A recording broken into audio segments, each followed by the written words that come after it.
Dr. Sarah Chen had always prided herself on being logical.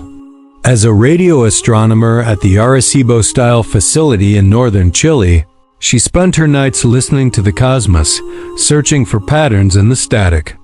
But what she discovered on October 10th, 2023, would challenge everything she believed about reality itself. It started with signal X47, a transmission unlike anything in their database.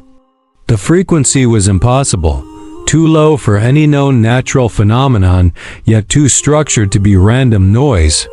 Sarah first noticed it during her routine sweep of the southern sky at 3:17 a.m. The pattern was hypnotic.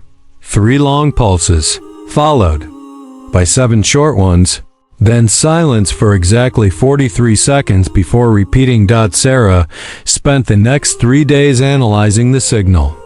She ran it through every decryption algorithm in their system, cross-referenced it with known pulsar signatures, and even checked for equipment malfunctions. Nothing.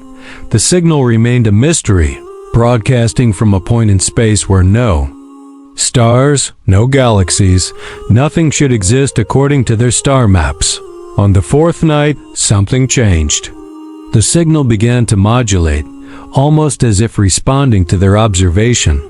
Sarah felt a chill run down her spine as she realized the transmission was now incorporating elements of their own radio emissions, fragments of terrestrial broadcasts from decades past, but arranged in ways that seemed almost intentional. Dr. Marcus Webb, the facility director, was skeptical when Sarah brought him the recordings. A gruff man in his 60s, Webb had spent 40 years in radio astronomy and prided himself on never encountering a signal he couldn't explain. But as he listened to the audio, his expression grew troubled. The signal wasn't just reflecting their broadcasts, it was predicting them, playing back conversations that hadn't happened yet. Webb ordered a full investigation. They brought in Dr. Elena Vasquez, a specialist in signal processing from the Universidad de Chile, and Dr. James Petrov, a physicist who had consulted on several classified government projects. For 2 weeks, the team worked around the clock, but the signal only grew stranger. The breakthrough came when Sarah noticed that the 43-second intervals weren't random. They corresponded exactly to the orbital period of a theoretical object at the signal's source location.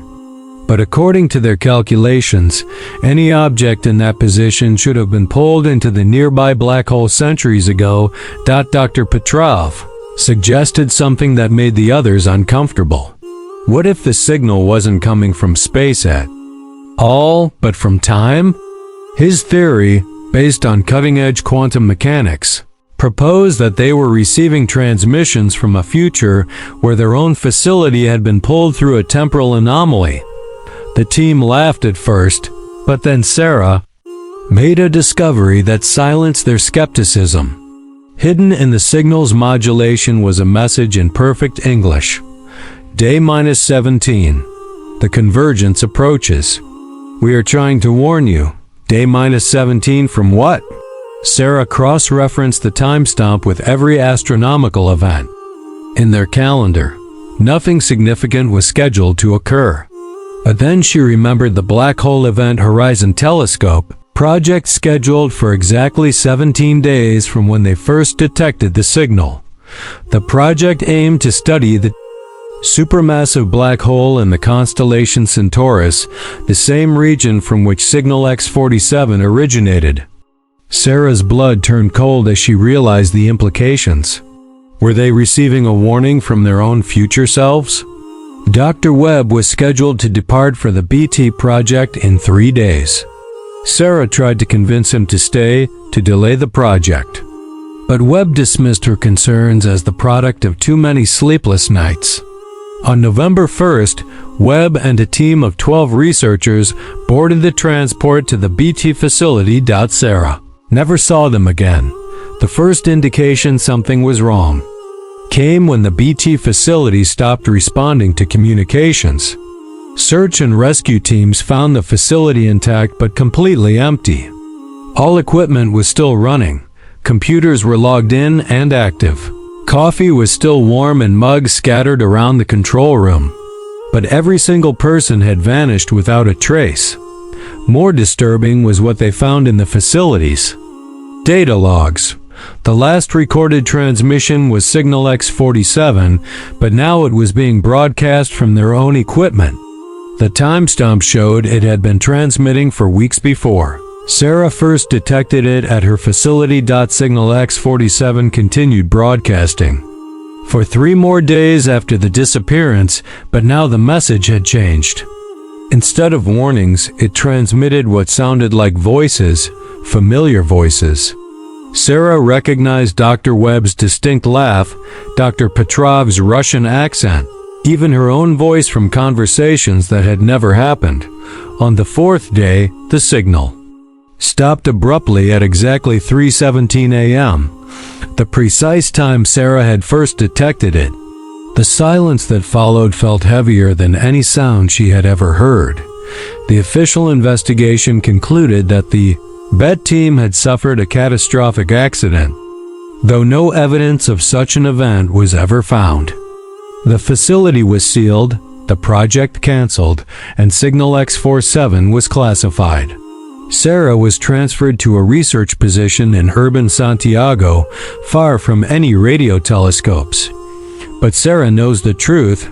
Late at night, when the city sleeps, she sometimes picks up fragments of Signal X-47 on her old equipment.